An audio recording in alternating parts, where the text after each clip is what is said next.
Откровение и Вознесение. Вознесение. Помните мистическое вознесение пророка на 7-е небо из Иерусалима? Да.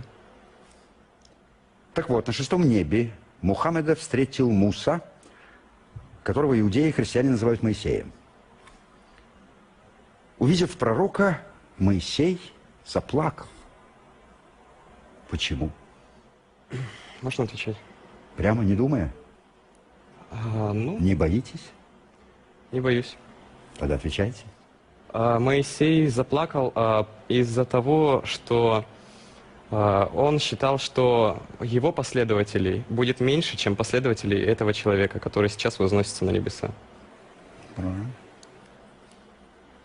Я плачу, объяснил Муса Моисей, потому что вижу преемника, которому предназначено ввести в рай больше людей из своего народа, чем мне удалось сделать со своими отпадшими от веры сынами Израиля. Вы довольны, Ваша честь? Конечно. Следующее ключевое слово – явление.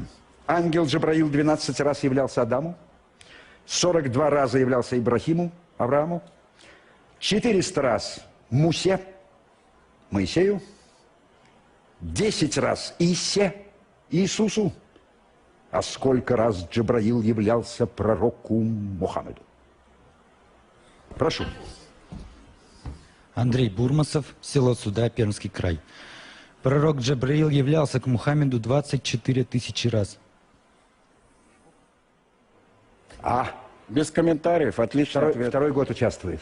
Не удалось поступить в МГИМО, хотя был призером. Вы справедливый судья, это видели миллионы наших телезрителей. Спасибо. Будьте справедливым проректором. Спасибо. Орден, конечно.